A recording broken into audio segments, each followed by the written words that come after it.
toutes et à tous, je suis Céline Lepape, la directrice du Musée national du Moyen-Âge. Je suis ravie de vous accueillir au sein du musée dans cette magnifique salle que vous avez peut-être déjà eu l'occasion de parcourir. Salle dédiée à la tapisserie de la tenture de la Dame à la licorne qui est vraiment notre joyau. Je me réjouis que ce lieu serve aujourd'hui d'accueil à une magnifique conférence organisée par l'école Van Cleef & Arpels où nous aurons l'occasion d'entendre deux conférencières, dont Christine Descatoires, qui est conservatrice générale au Musée national du Moyen-Âge, en charge de l'orfèvrerie et de la broderie médiévale. Le musée de Cluny conserve, et c'est sa mission première, un certain nombre d'œuvres du Moyen-Âge qui parcourt beaucoup de siècles, puisqu'il va du 5e jusqu'à la fin du 15e siècle, même le début du 16e siècle. Parmi ces objets, il y a des bijoux très précieux qui ont un rôle important dans la parure, dans la dévotion, dans un certain nombre d'illustrations et de symboliques sociales essentielles.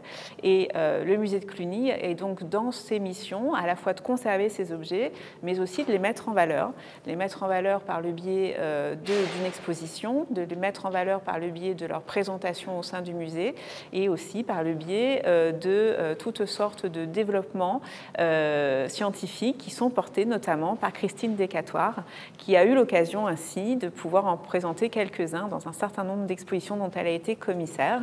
La dernière qui ne montre pas véritablement de bijoux, mais je vous invite vraiment à venir la découvrir, est celle qui se tient actuellement au musée de Cluny jusqu'au 20 octobre, qui présente une sélection extraordinaire d'orfèvrerie, un trésor qui s'appelle le trésor d'Ony, normalement conservé en Belgique à Namur. C'est une des 7 merveilles de Belgique. Il est sorti exceptionnellement dans sa quasi-totalité et est venu à Paris pour 6 mois, grâce à la grande complicité à la fois du musée du Tréma de Namur et de la fondation de Roi Baudouin en Belgique. Donc je vous invite vraiment à venir la découvrir et aussi à en profiter pour peut-être venir ou revenir découvrir le musée de Cluny qui vient d'être rénové depuis il y a 2 ans et qui montre tout au long de son parcours un certain nombre d'objets et de bijoux très importants.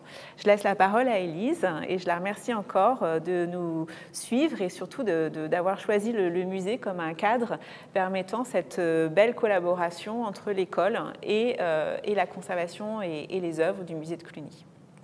Merci beaucoup Séverine, bonjour à toutes et à tous et merci d'être avec nous.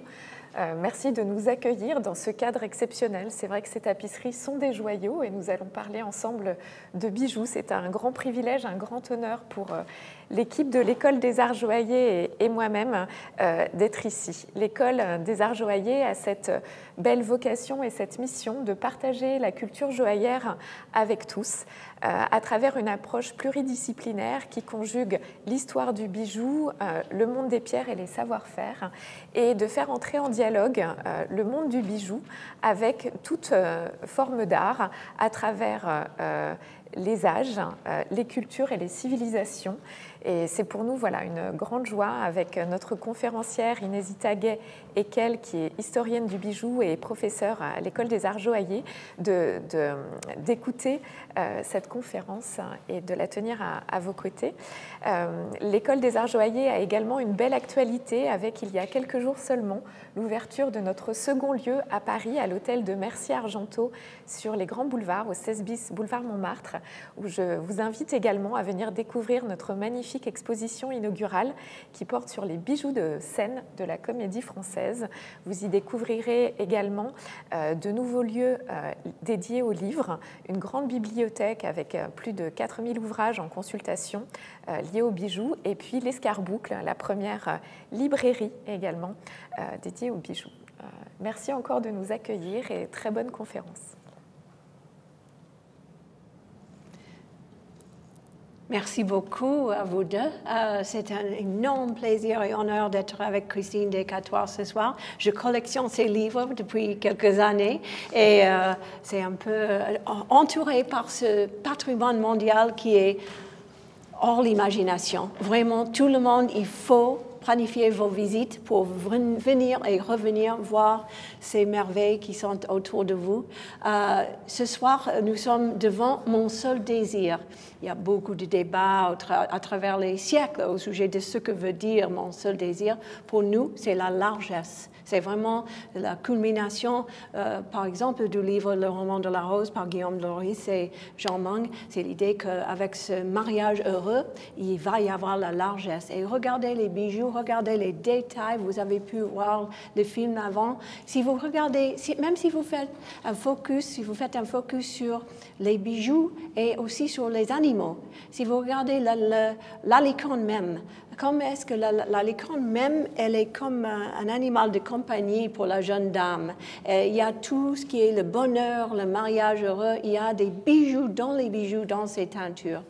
Ce soir, c'est pour vous dans l'hémisphère de l'Est, ou ce midi, si vous êtes avec nous à Paris ou partout dans le monde. Nous avons notre chère Céline Gazlin et Carole Liénard qui vont accueillir vos questions, vos commentaires, qui vont aussi transmettre des liens utiles. Et à la fin, nous allons avoir le plaisir de répondre à vos questions. Ce que nous allons faire, nous avons l'habitude avec nos amis. Nous sommes tellement heureuses de vous accueillir ici, dans ce trésor merveilleux, magique. Nous allons discuter en 3 chapitres le bestiaire médiéval dans les arts précieux. Premier chapitre, un bestiaire fantastique, c'est quoi? Avec Christine, on va discuter. L'animal réel entre naturalisme et la stylisation et l'animal symbolique. Un bestiaire fantastique. D'abord, un bestiaire, c'est quoi? Un bestiaire, c'est un livre. Et c'est un livre qui était ultra important pendant le Moyen-Âge. Et vous, Christine, dans votre livre Art et Nature, que j'adore, que j'ai avec moi, vous dites aussi beaucoup dans ce livre, mais j'adore une citation, c'est page 95, quand vous dites que l'imaginaire est une réalité pendant le Moyen-Âge. Et c'est ça, dans un bestiaire, vous avez côte à côte, par exemple, on peut voir dans la page de ce livre sublime qui se trouve dans la Bibliothèque nationale de France, vous pouvez avoir côte à côte une palombe, vous pouvez avoir un phénix, mais ici vous avez côte à côte un crocodile avec une tête de chien ou de loup, vous avez la licorne qui est en train de baver, de boire dans l'eau, dans les douves du château, vous avez, c'est peut-être mon préféré, le lion qui a les défenses de cerf, et tout est en paix, le dragon est en train de jouer, de chevaucher à côté de n'importe quel animal. Et c'est vraiment hyper important pour l'influence dans le Moyen-Âge, n'est-ce pas, le bestiaire? Tout à fait, Inésita, et merci de l'invitation pour cette conférence. Le bestiaire du Moyen-Âge se compose aussi bien d'animaux fantastiques que d'animaux réels. Pour les hommes du Moyen-Âge et les femmes du Moyen-Âge, il n'y a pas vraiment de différence entre les animaux réels et fantastiques. Les deux coexistent. Simplement, les animaux fantastiques sont rejetés aux limites du monde chrétien. Mais dans les œuvres artistiques, elles sont souvent représentées ensemble. On en verra un tout à l'heure. Alors, l'un des plus importants, et on vient de le voir sur la tenture de la dame à la licorne, c'est la licorne.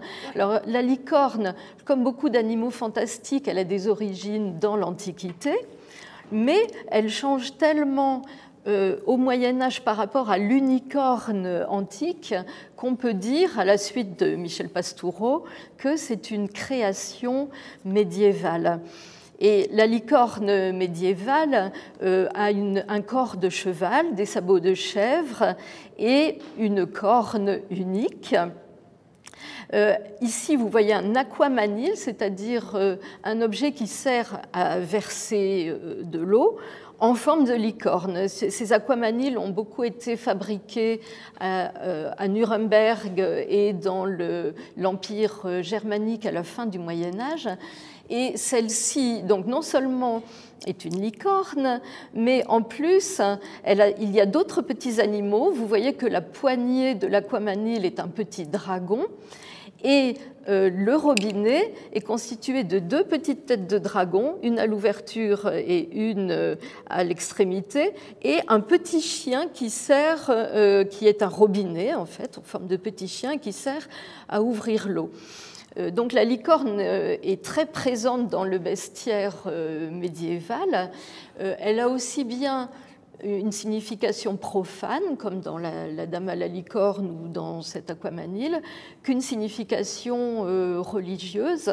En tant que signification religieuse, elle représente le Christ, la pureté, la chasteté. Mais il y a aussi cette caractéristique que c'est un animal redoutable qui ne peut être capturé que par une vierge. Donc le bestiaire médiéval, on y reviendra dans la dernière partie, est très ambivalent. Il y a plusieurs significations souvent pour un même animal. Oui, l'aquamanile, il est fascinant. Aqua, manus, du latin. Laver les mains. Et c'est vraiment, on va regarder les aquamaniles pendant la discussion parce qu'il y a beaucoup dans la culture du Moyen-Âge qui est important. Mais on continue avec nos bêtes fantastiques ici, Christine, n'est-ce pas? Alors ici, on retrouve une licorne sur ce carré brodé qui a été fait en Suisse ou en France au XIVe siècle. Vous voyez qu'il est composé de 5 cercles. Et le cercle en bas à droite, sur un fond vert, représente une licorne qui se retourne et on voit sa longue corne. Et à l'intérieur du cercle central, on trouve un autre être fabuleux qui a été très prisé par le Moyen-Âge, qui est la sirène.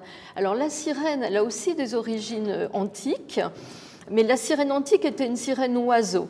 Au Moyen-Âge, on trouve les deux. On retrouve la sirène oiseau de l'Antiquité, mais il y a une création qui est la sirène poisson, soit avec une double queue, ce qu'on appelle une sirène bifide, une queue bifide, soit avec une queue unique, on le verra juste après. Et dans un cas comme dans l'autre, montrer l'autre sirène. Dans un cas comme dans l'autre, la sirène représente la luxure, puisqu'on va le voir sur une enseigne que vous allez voir juste après. Là, c'est une sirène à queue unique, mais comme la plupart des sirènes, elle se regarde dans un miroir, elle se peigne. Donc la sirène représente à la fois la vanité et la luxure. Oui, et cette enseigne m'obsède. Elle est là, elle est à côté. Il faut venir. Planifier tout le monde, on va vous voir ici, elle est là, elle est à côté, elle est tellement merveilleuse, et spécialement si vous pensez à Mélusine, mais aussi si vous êtes une enfant, vous connaissez des petites filles qui adorent les mermaids, parce que c'est vraiment ça. Elle a son miroir, elle a son peigne, et elle est un symbole qui était porté, on peut dire, par les pèlerins, mais aussi pour faire des vœux, et jeter après dans la Seine. Elle est aussi importante pour nous parce que elle est un bijou démocratisé. Elle est un bijou pour le grand peuple. Tout le monde pouvait avoir ces bijoux en alliage de plomb. Ça va être un grand thème pour aujourd'hui, la discussion de ces enseignes. Enseigne à gauche, bijoux populaires. Notre sirène que Christine vient de nous montrer dans ce carreau qui est daté âgé de plus que 6000 ans, c'est incroyable. Et à droite, l'autre côté de la joaillerie, de l'autre côté, une bague très précieuse, une bague qui se trouve dans le Rijksmuseum. Et là, nous avons la licorne, la jeune dame, exactement comme dans cette salle. Et je crois vraiment que cette bague incarne l'esprit de cette teinture ici. Parce qu'on a la licorne qui touche au bijou qui est au-dessus du cœur. Vous voyez, le cœur, le bijou et la corne qui touchent. La dame, la jeune dame qui approche comme si la licorne est son amie. Et vraiment, c'est l'idée du cœur pur. Soit le cœur purifié pour le mariage, soit le cœur qui est déjà pur. Et dessous, la bague Fédès, les deux mains. Dans l'école, nous discutons cela dans nos cours au sujet des bagues de fiançailles. C'est évidemment une bague pour le lien de mariage entre deux gens. Tout cela dans un bijou hyper rare qui perdure depuis le Moyen-Âge. Bien sûr, ces tissus, aujourd'hui vraiment, c'est une conversation qui continue entre Christine et moi. C'est une conversation entre les textiles et les bijoux. textile, bijoux. Parce que ces textiles sont des bijoux qui sont créés avec des fils d'or et d'argent. Tout à fait. Au musée, nous possédons, nous conservons plus exactement un certain nombre de textiles qui sont faits en soie et filet or. Et vous voyez par exemple sur cette aumônière, une aumônière c'est un grand sac qui est porté à la ceinture. Enfin, celle-ci est très grande, il y en a des plus petites aussi. À l'époque, au Moyen-Âge, il n'y avait pas de poche aux vêtements, donc les sacs étaient portés à la ceinture. Et cette aumônière, c'était une de nos très belles broderies. Comme tous les tissus, les soieries et les broderies du musée, elle n'est pas présentée en permanence, elle est en réserve et elle est présentée par rotation. Tous nos tissus sont présentés par rotation à cause de leur fragilité. Mais toutes les broderies ont été présentées dans une exposition de 2019-2020 sur l'art en broderie au Moyen-Âge. Toutes les broderies du musée de Cluny ont été présentées dans cette exposition, donc on peut les voir dans le catalogue même si elles ne sont pas exposées. Et cette aumônière représente en relief, des personnages en relief, c'est ce qu'on appelle de la broderie en relief, qui sont des êtres hybrides, avec un torse et une tête d'humain, on va dire, et un arrière-train de quadrupède. Et ces êtres hybrides ici, ce sont des hybrides musiciens, même si on ne le voit pas très bien parce que cette aumônière est assez ancienne, elle date du XIVe siècle, elle aussi, elle a été fabriquée à Paris vers le milieu du XIVe siècle. On ne voit plus très bien les instruments de musique, mais on le voit par exemple sur cet hybride-là, qui a des sortes de petits tambours sur lesquels il frappe. Et ces hybrides musiciens et humains, ces hybrides musiciens à corps humain et à arrière-train de quadrupède, on les trouve dans les marges des manuscrits. Incroyable. Et c'est vraiment, c'est en regardant votre aumônière qui est, le plus qu'on regarde, le plus qu'on est époustouflé, on a pensé à un détail d'une fontaine de table qui se trouve au Cleveland Museum à Ohio, qui est un objet incroyablement précieux. On sait des inventaires royaux qu'il y avait beaucoup de ces fontaines qui jouaient musique avec cloche, avec le son de l'eau et même avec des petits musiciens qui font penser à votre objet. Et il y a la fontaine qui est là, que vous pouvez voir. On va vous envoyer le lien pour voir toute la fontaine. Et si on pense à ces animaux qui sont hybrides, on doit penser aussi, bien sûr, aux saints qui jouent qui se battent contre les dragons, n'est-ce pas, Christine? Oui, en effet. Alors ici, on a un animal qui, pour le Moyen-Âge occidental, est tout à fait négatif, le dragon. Le dragon représente le mal, le diable, et beaucoup d'œuvres représentent des dragons. Il est tellement souvent représenté qu'il en devient un animal familier, alors que c'est un animal imaginaire. Et il y a eu beaucoup de crosses dites au dragon ou au serpent, parce que vous voyez que le dragon qui forme la volute a une forme de serpent, qui représente justement le mal à combattre. Et ici, c'est Saint Michel qui se trouve dans la volute et qui est en train de combattre le dragon. Mais en plus, sur cette crosse au dragon, il y a d'autres petits dragons que le grand dragon de la volute avec ses écailles.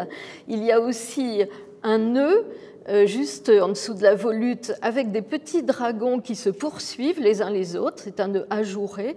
Et enfin, sur la partie basse, qu'on appelle la douille, il y a des très fins dragons avec des queues qui s'enroulent juste en dessous de la douille. Donc, il y a vraiment une sorte d'obsession du Moyen-Âge pour le dragon, mais pour le dragon comme être négatif, malfaisant, ce qui n'est pas du tout le cas en Orient. Et ce qui vous dites, j'aime beaucoup ce que vous dites toujours, c'est que le dragon ici est beaucoup plus grand que le saint. Et d'habitude, le saint est beaucoup plus grand et le dragon est assez pas puissant. Et là, c'est le gros plan, le détail de vos dragons qui chassent autour, n'est-ce pas? Nous avons pris l'opportunité pour mettre un chef-d'œuvre qui se trouve dans le Louvre, qui vient de l'époque du XIVe siècle, l'époque de ce qu'on appelle l'Ordre d'or. C'était l'époque pendant que dans le Tchip-Tchak de ce qui est maintenant Russie, l'Ordre d'or était en train de se convertir en islam. Et là, vous avez 2 dragons sur ce bracelet pour hommes et sur le jonc du bracelet est gravé Allah. Donc c'est très intéressant parce qu'on va vers le symbole positif. Et bien sûr, nous nous trouvons au milieu de l'année du dragon. L'année du dragon, pour tous ceux qui suivent l'astrologie chinoise, c'est très importante comme année. Et nous avons choisi des ornements sublimes qui montrent le positif, l'aspect 100% positif. À droite, nous avons un ornement de vêtements de peut-être il y a 1000 ans, entre dynastie Song et Ming, âgé d'au moins 1000 ans. Et il y a les 2 dragons qui chassent la perle qui flamme. Et vous pouvez voir cela si vous avez le temps pour aller à Dubaï, pour voir les 3000 ans d'or, l'exposition qui est maintenant à Dubaï, sur notre campus de l'école à Dubaï. Et à gauche, nous n'avons pas pu discuter le dragon positif sans montrer un dragon en jade, un sublime dragon en jade avec le corps noué. Il faut se souvenir comment est-ce que le jade est difficile à tailler et que tout cela a dû être créé d'un morceau de jade très ancien, 3e siècle avant notre ère. L'aspect positif des dragons et de ces bêtes peut lier pour moi à ces bestelettes que vous décrivez tellement bien, Christine, parce que pour moi, des bestelettes n'ont pas l'air de faire peur. Non, c'est vrai, ce sont des petites bêtes, des bestioles que justement dans les textes on appelle des bestelettes, que l'on trouve partout sur les objets médiévaux, aussi bien sur des objets profanes que sur des objets religieux. Et ici, on en voit sur une monstrance horizontale dans laquelle se trouvaient des reliques. Aujourd'hui, il n'y en a plus, c'est un reliquaire monstrance.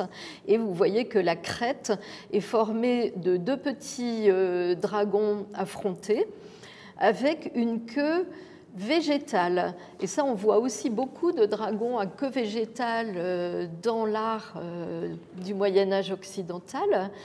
Et ces dragons sont avant tout décoratifs, même s'ils rappellent quand même l'aspect négatif du dragon, la représentation du mal sur ces objets religieux. Donc on en voit sur cette monstrance, et on voit très bien les feuilles qui terminent la queue du dragon. Et on en voit aussi sur un mort-de-chape, qui est un grand fermail, qui sert à fermer les pans d'un manteau, on va le voir juste après, et qui est orné ainsi de petites bestelettes. Ce mort-de-chape représente l'Annonciation, on voit l'ange de Gabriel d'un côté, la Vierge de l'autre, et le lys entre deux, mais sur dans tous les coins, dans ce qu'on appelle les écoinçons, les angles, se trouvent des petits dragons. Et là, encore une fois, c'est très décoratif, mais ça rappelle quand même un peu le mal contre lequel doit combattre l'Église. Oui, et je crois que c'est sûr que tous ces animaux, tous ces bêtes fantastiques, les hybrides entre hommes et femmes, les sirènes, les licornes, vont inspirer les gens qui vont venir ici dans le musée du Cluny pendant le 19e siècle et qui vont peut-être créer des merveilles comme ce qu'on regarde ici. Ce sont 2 bijoux avec notre sirène, comme l'applique l'enseigne sirène qui se trouve dans le musée. Maintenant, on a une sirène qui a une perle baroque sublime comme pour son corps. Elle a l'émail ronde-bosse comme le grand triomphe du Moyen-Âge. Et pour son miroir, elle a un diamant. Et à droite, on a notre licorne qui maintenant voyage à travers la mer, on peut dire, avec un triton qui est chevauchant sur le dos de cette licorne. Et avec cela, on voit comment est-ce que les influences peuvent voyager et peuvent durer pour toujours. Qu'est-ce qu'on a à gauche ici? Qu'est-ce que c'est que cette merveille? Alors ici, c'est un bas pontifical, c'est-à-dire un bas qui a été porté par un évêque. Et en l'occurrence, cet évêque, c'était le cardinal Arnaud de Villa. Et ce bas est formé d'une soierie de Lucques, qui a été créée à Lucques, la ville de Lucques en Italie, qui était très célèbre pour ses soieries, et notamment pour des soieries à motifs originaux. Et ce tissu est en soie. Vous avez de la soie jaune et verte, et les petits éléments qui sont bruns, ce sont en fait des éléments dorés. Alors qu'est-ce qu'ils représentent? Ils représentent des rangées de gazelles avec des têtes et des sabots qui étaient dorés, et juste en dessous, des rangées d'oiseaux fantastiques. Alors voilà, encore une fois, comme on l'a vu au début, les animaux réels et les animaux fantastiques coexistent, et il n'y a pas une grande frontière entre des animaux exotiques et des animaux fantastiques. Et ici, ces oiseaux ont la tête aussi et les pattes dorées, elles étaient dorées, et ils ont sur le pelage une sorte de sphère représentant des motifs presque en écaille qui étaient aussi dorés. Et ce bas le tissu date du XIIIe siècle sans doute, et le bas a dû être confectionné au XIVe siècle quand la papauté était à Avignon, parce que ce bas a été trouvé dans le cartulaire de la chartreuse de Villeneuve-les-Avignon. Incroyable, âgé de presque 700 ans. Et sauf le fait que l'or est un peu pas aussi or qu'avant, c'est dans une condition merveilleuse.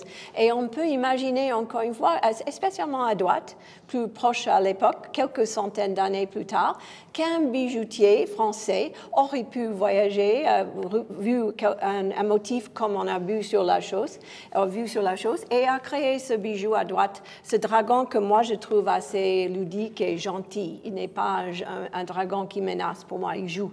Et il chasse aussi sa paire presque.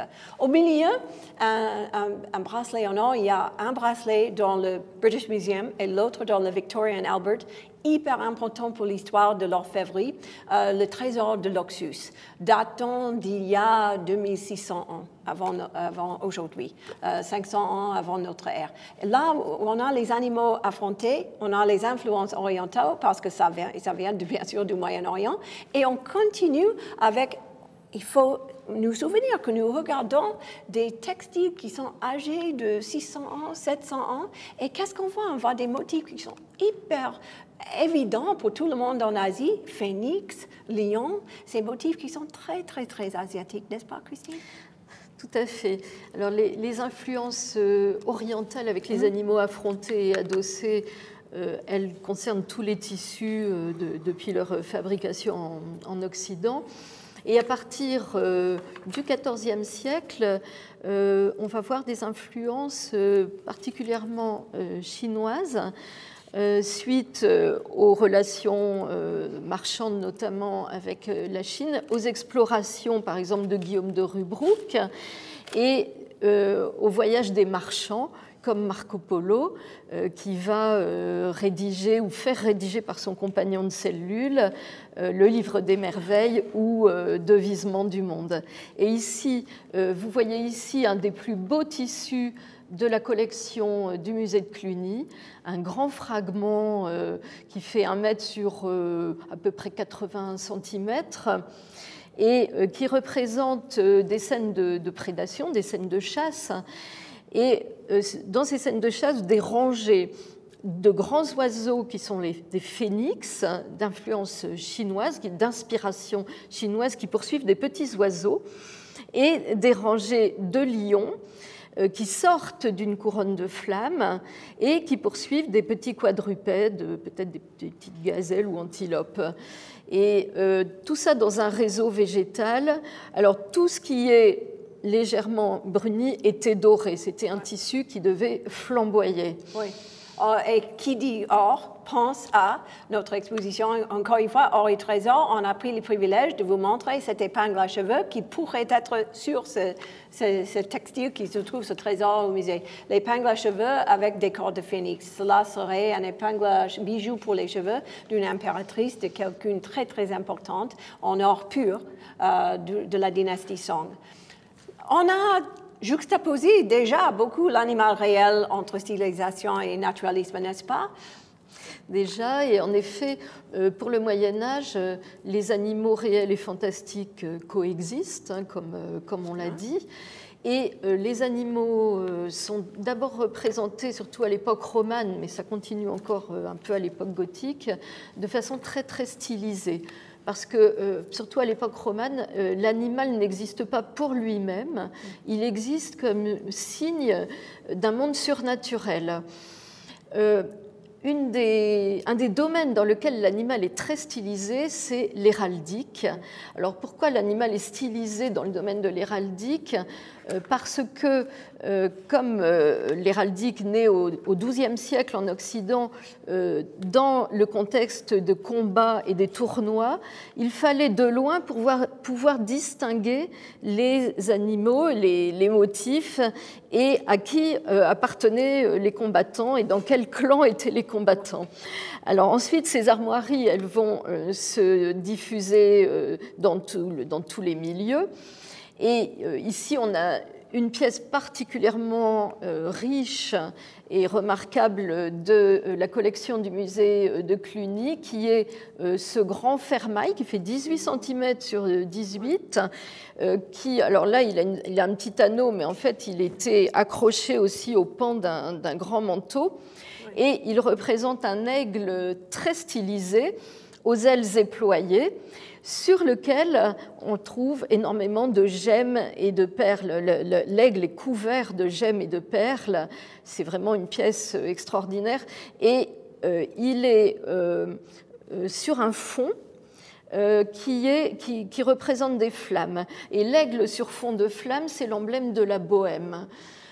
Donc, compte tenu de la richesse de l'objet, de la datation de l'objet et de tous ces éléments, on pense que ce bijou a été commandé par l'empereur germanique, qui était Charles IV de Bohême, qui était en même temps roi de Bohême, et empereur du Saint-Empire romain germanique. Et vous voyez aussi d'autres gemmes sur le carré posé sur la pointe qui entoure l'aigle, et tout autour, un octolobe en émaux, et au centre de chaque lobe, une petite logette à reliques. Les reliques n'y sont plus, mais il reste les authentiques qui servaient à authentifier les reliques. On a donc affaire ici à un bijou reliquaire. Et vraiment, un bijou reliquaire, fermail. À droite, nous avons pris l'opportunité de montrer quelque chose un peu plus tôt, mais pour l'Empire, le Saint-Empire, dite de Gisèle, mais peut-être appartenant à Agnès de Poitou.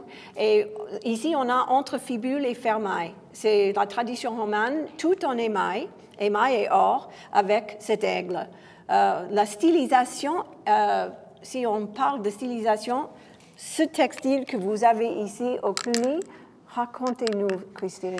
Alors ici, en effet, on a un grand fragment, on en a deux, en fait, deux grands fragments dans le musée qui appartenaient au même tissu, à la même housse de cheval. C'était une housse de cheval qu'on appelle un caparasson, et qui, de chaque côté, montrait les 3 léopards héraldiques du royaume d'Angleterre.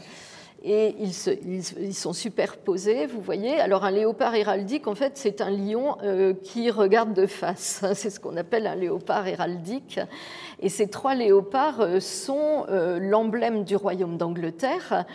Et cette housse de cheval a probablement été commandée par le roi d'Angleterre, Henri III, pour une housse comme housse de parade de cheval. Et ensuite, il est certainement très vite parti en Allemagne. Alors, vous voyez les léopards. Alors, c'est de la broderie, ce qu'on appelle en couchure, c'est-à-dire que les filets or sont couchés sur le fond qui est en velours rouge. Il y a des éléments qui sont accentués avec du relief pour les sourcils, par exemple.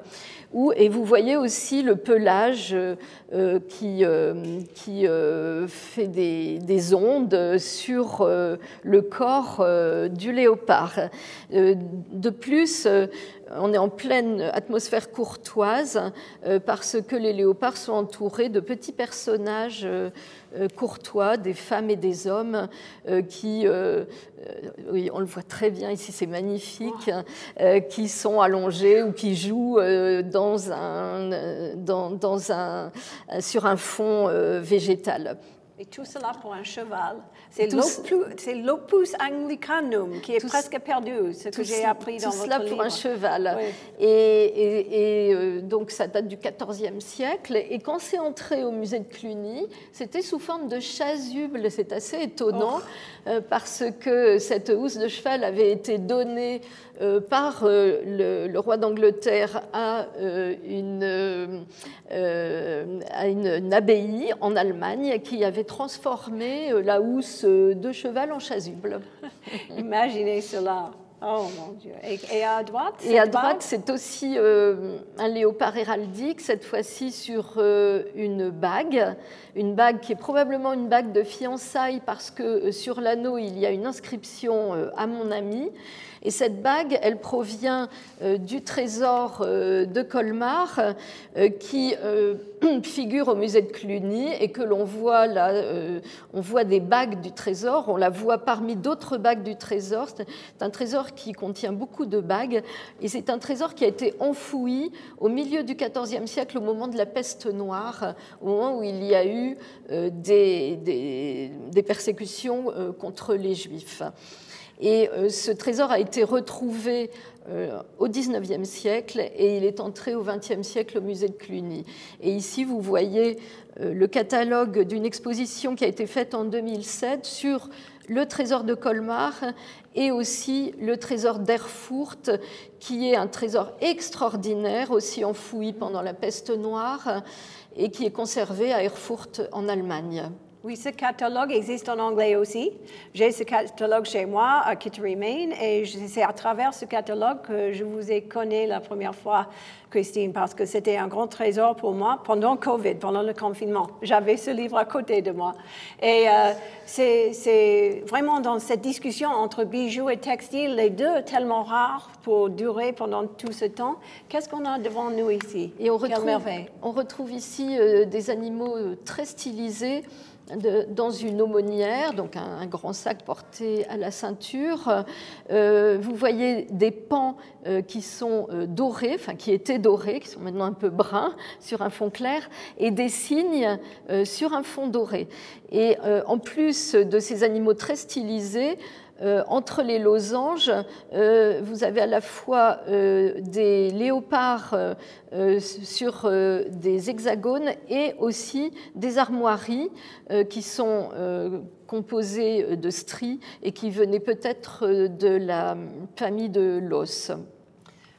Nous avons pris l'opportunité de regarder ces deux thèmes, cygnes et pans, pour voir la continuation de la discussion au sujet des enseignes. Ici, nous avons des enseignes de livrets, les enseignes héraldiques qui montrent la famille, l'identité de la famille royale aristocratique. Le pan à gauche est en bronze doré et cela appartenait à la famille de Rousse, de l'Angleterre, R-O-S. À droite, le signe, le grand signe qui était symbole, par exemple, de Henri V d'Angleterre, et on croit que ceci aurait pu être une enseigne très, très importante, haute joaillerie, si on peut dire, haute orfèvrerie, avec l'émail en ronde bosse sur l'or, on voit même les plumes du signe qui est si fier, trouvé très récemment par hasard un trésor qui nous montre comment est-ce que l'orfèvrerie, pendant cette conversation entre textiles et bijoux, l'orfèvrerie et les textiles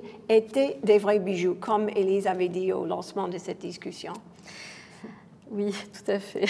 Alors petit à petit, avec le gothique, on va passer à une vision plus naturaliste et à une représentation plus naturaliste de l'animal, hein, même si la stylisation continue à exister, notamment dans l'héraldique. Et ici, vous avez deux tissus de Luc qui représentent pour celui de gauche des lions et des aigles, des lions affrontés et des aigles affrontés aussi de part et d'autre d'éléments végétaux. Les lions étaient dorés et les aigles sont en soie verte. Et le tissu du milieu représente des femmes qui saisissent des lions par la crinière et d'autres femmes qui tiennent un chien en laisse. Et probablement ces deux représentations évoquent l'opposition entre la nature sauvage pour les femmes qui agrippent le lion par la crinière et la nature domestiquée pour celles qui tiennent les chiens en laisse. Et venant de Limoges, on émaille une conversation, on peut dire, entre l'héraldique, le lion héraldique, et nos bestelettes, encore une fois, avec des enseignes de livrées qui se trouvent dans le Boston Museum. Et aussi, 19e siècle, plusieurs siècles plus tard, on continue avec le même art d'héraldique, avec les bestelettes que vous avez tellement bien montrées, et les lions héraldiques. On émaille sur l'or.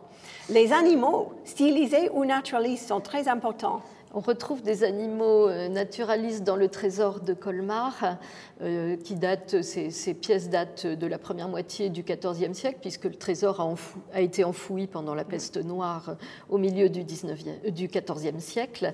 Et là, vous voyez une boucle de ceinture incomplète avec un chien qui fait le beau, et c'est vraiment une représentation naturaliste, et puis une affique avec un fauconnier sur son cheval, fauconnier qui part à la chasse au faucon, il a le faucon au poing, il chevauche son cheval, et cette affique, c'est un élément qu'on cousait sur le vêtement. Ce n'est pas une broche parce qu'il n'y a pas d'ardillon, mais il y a un anneau que l'on coud sur le vêtement.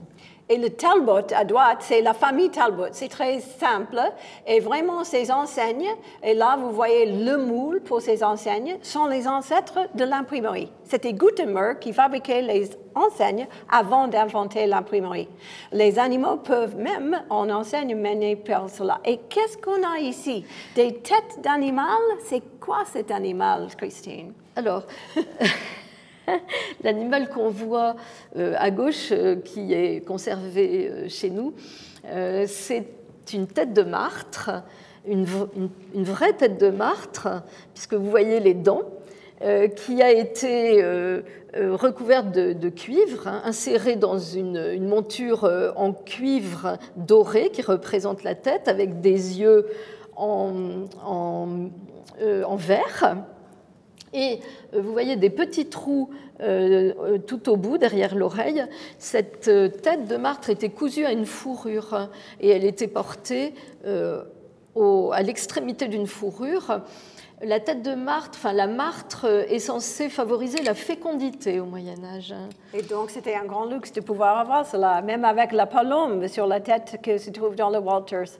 L'animal symbolique peut être extrêmement important. Alors, comme on l'a déjà vu, les animaux ont une signification symbolique au Moyen-Âge.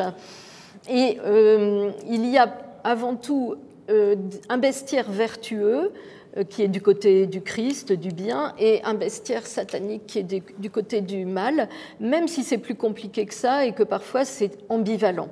Alors ici, on vous montre des animaux représentant le bestiaire vertueux, qui sont le tétramorphe. Le tétramorphe, ce sont les symboles des évangélistes, et parmi les symboles des 4 évangélistes, il y a 3 animaux, le lion de Saint-Marc, le bœuf ou taureau de Saint-Luc et l'aigle de Saint-Jean.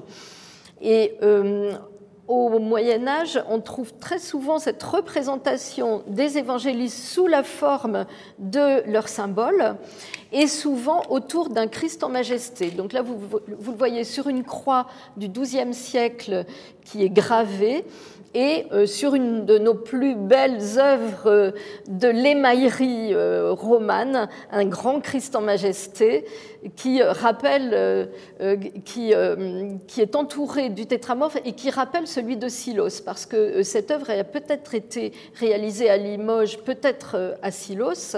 Et ici, vous voyez bien l'émail, les couleurs d'émail qui sont remarquables. Et en plus, c'est assez rare parce que c'est un émail à la fois cloisonné et champ levé. Oui, ceux qui ont déjà suivi les cours de l'émail à l'école, comme moi, vont être même plus époustouflés que les autres parce que dès que vous essayez de faire cela avec vos propres mains, vous allez vous rendre compte comment cela, c'est une merveille. Et vous voyez aussi les petites têtes rapportées à la fois des animaux et du Christ et de l'ange. On voit bien ici pour le lion et le bœuf. Et bien sûr, il y a beaucoup d'autres animaux. L'animal fascinant, c'est la palombe, le colombe eucharistique. Et il y a combien qui restent encore dans le monde? Il y avait beaucoup, n'est-ce pas? Oui. Alors, elle fait aussi partie du bestiaire vertueux parce qu'elle incarne le Christ enfin, surtout le Saint-Esprit, en fait, et la pureté. Et il y avait beaucoup de colombes comme ça qui ont été fabriquées, ne serait-ce qu'à Limoges. Il en reste aujourd'hui une 50aine. Donc on a dû en fabriquer énormément. Et ces colombes qui incarnent le Saint-Esprit contenaient les hosties consacrées. Donc on voit un petit couvercle qui s'ouvrait et dans lequel on mettait dans la colombe les hosties consacrées. Et la colombe était suspendue au-dessus de l'autel pour évoquer le Saint-Esprit. Et il y en a encore beaucoup aujourd'hui, ce qui fait qu'il y a dû y avoir une production énorme au Moyen-Âge. Et avec un art d'automaton, parce que les ailes pouvaient se lever aussi. Exactement, là vous voyez des charnières et les ailes peuvent bouger. Les ailes sont en émail et le corps est gravé. Et à droite, on peut trouver le colombe partout dans les bijoux, mais on a pris mycomosaïque avec le Christ victorieux exprimé par le colombe et aussi en nika, ça veut dire victorieux, en mycomosaïque. C'est toujours à travers les autres objets, textiles, orfèvrerie, aquamanile en particulier. Aquamanile de Griffon dans le Louvre, encore un exemple, il n'y a que 400 qui restent de ces aquamaniles qui jouaient un rôle hyper important pendant les festivals, les dîners, les banquets, comme l'aumônière qu'on pourrait porter pendant un événement. C'est ça, et ici on voit le griffon qui est un animal satanique parce que c'est un animal hybride. Alors le Moyen-Âge adore l'hybridité dans la représentation, mais l'hybridité a une signification plutôt négative, que ce soit des hybrides d'êtres humains ou d'animaux, ou des compositions, des animaux composites, comme le griffon qui a une tête et des ailes d'aigle et un arrière-train de lion. Et sur l'aumônière, vous voyez un griffon qui court et qui emmène la femme qui est assise sur lui à califourchon à l'envers et qui l'entraîne à sa perte. Et on peut trouver les griffons dans Byzance, on peut les trouver sur les bâtiments de l'Art déco, on peut les trouver dans les bijoux d'aujourd'hui, sur le nom des clubs. On est fasciné par les griffons pour toujours, oui. N'est-ce pas? Et le griffon a une origine dans le Proche-Orient. Il est négatif, mais il peut aussi avoir un sens positif. Il peut parfois représenter la double nature du Christ, ce qui fait que ça explique comment le bestiaire au Moyen-Âge est très ambivalent. Et qui vit encore. Parce qu'ici, dans cet objet unique, cet objet de haute joaillerie qui joue un rôle protecteur, le plus brillant protecteur ne vaut pas un ami du cœur, on identifie. Vraiment sur votre aumônière, le griffon est encore là. Et c'est un exemple de comment est-ce que ces symboles durent. Voilà, et on va terminer sur, avant la petite conclusion, sur la lutte du bien et du mal. Ici, vous voyez à nouveau un crosseron au dragon, enfin une crosse au dragon. La crosse-ron, c'est la partie supérieure de la crosse qui est l'attribut de l'évêque. Et vous voyez un agneau qui est là, un animal très positif qui représente le Christ, l'agneau portant la croix, qui lutte contre le mal. Et là, le mal est représenté par 3 dragons, un grand dragon ailé qui avale la volute, un autre petit dragon qui forme la volute et qui s'appuie de ses pieds sur la paroi inférieure de la volute, et un autre 3e petit dragon qui est sous la gueule du dragon important. Et c'est l'idée de la lutte contre le mal, et cette iconographie incarne bien le rôle de l'évêque qui doit conduire ses ouailles au salut et les éloigner du mal. Et l'agneau regarde sans peur le dragon. L'agneau qui regarde en arrière, portant la croix, vexillifère, j'adore ce mot, vexillifère, il est un symbole qui se trouve, ici nous avons cette juxtaposition, les 3 bijoux qui nous montrent l'enseigne en plan, popularisé, démocratisé, et un bijou qui était l'incarnation de ce qui est le plus précieux pendant cette époque, avec une perle baroque sublime qui forme le corps de l'agneau, qui porte la croix.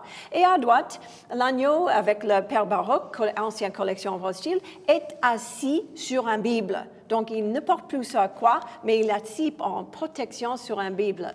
Nous voyons comment est-ce que ces trésors, soit textiles, soit bijoux, soit orfèvrerie, sont incroyables. Oui, et comme le disait Séverine Le Pape, actuellement nous exposons au musée de Cluny un trésor extraordinaire qui est le trésor d'Oni, on dit Oni comme on dit oignon, et qui est conservé à Namur. Et dans ce trésor, ce sont des pièces d'orfèvrerie du XIIIe siècle, dues à l'orfèvre très talentueux Ugo d'Oni et à son atelier. Et vous trouvez aussi bien des animaux fantastiques, par exemple des petits dragons à corps d'animal et à queue végétale, et voire parfois à tête humaine, que des animaux réels comme les scènes de chasse qu'on voit ici, où on voit derrière le chasseur un chien, et où vous voyez aussi à d'autres endroits un cerf, et puis aussi l'animal symbolique avec cette fabuleuse colombe reliquaire qui contient une relique dite du lait de la Vierge, qui avait des propriétés pour aider la lactation des femmes et des propriétés ophtalmiques. Et elle est extraordinaire, elle a une magnifique améthyste sur la poitrine, qui est aussi symbole de pureté comme la colombe elle-même, et qui fait penser aussi à la Jérusalem céleste. Et on a jusqu'à octobre pour venir. Jusqu'au 20 octobre. Oui. L'exposition dure jusqu'au 20 octobre. Donc il faut venir, et il faut venir voir encore et encore et encore cette salle avec cette teinture incroyable. Pour moi, un des grands chefs-d'œuvre de l'art du monde. Très, très important, incroyable, époustouflant pour moi d'être ici.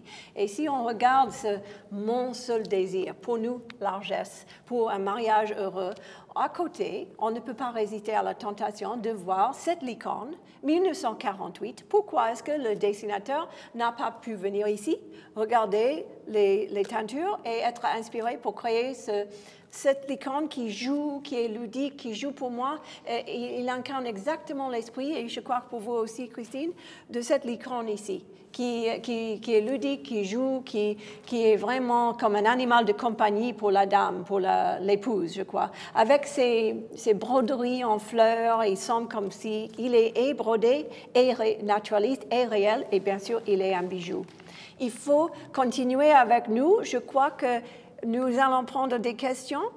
Est-ce qu'on a le temps pour quelques questions? Oh oui, on a le privilège de voir le détail, merci beaucoup, de la tête de notre licorne, et de penser à la prochaine conférence qui va être jeudi le 18 juillet, Voyage dans le monde des minéraux. Et en regardant cet incroyable animal, regardez comment est-ce que l'animal semble comme tellement content. Regardons dans la cassette de bijoux qui sont peut-être la dot pour le mariage, mais aussi est-ce que l'épouse se prépare à donner tout cela en largesse? Elle va abjurer peut-être toute cette richesse. L'idée, c'est qu'elle se déleste de ces bijoux qui sont associés aux 5 sens, et pour un 6e sens dont on ne sait pas exactement lequel, qui peut aussi bien être le cœur ou l'entendement. Elle n'en a plus besoin. Elle est heureuse dans son mariage heureux. C'est peut-être cela, donc elle va donner. Est-ce qu'on a le temps pour quelques petites questions?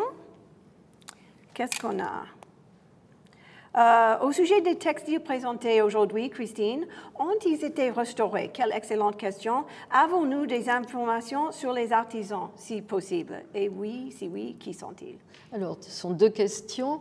La première question, pratiquement, alors toutes les broderies ont été restaurées pour l'exposition sur les broderies et quasiment toutes les soieries non brodées ont aussi été restaurées. Nous avons une collection qui a été très bien restaurée, très bien soignée et tout est en très bon état, bien sûr relatif compte tenu de la date de ces tissus.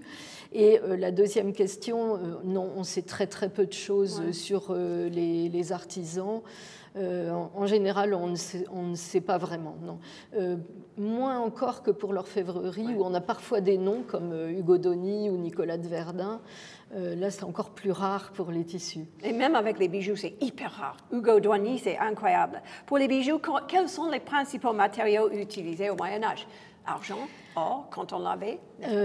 Oui, alors beaucoup d'argent. Ouais. Argent doré ou partiellement doré, ce qui donne une bichromie or-argent qui est très belle.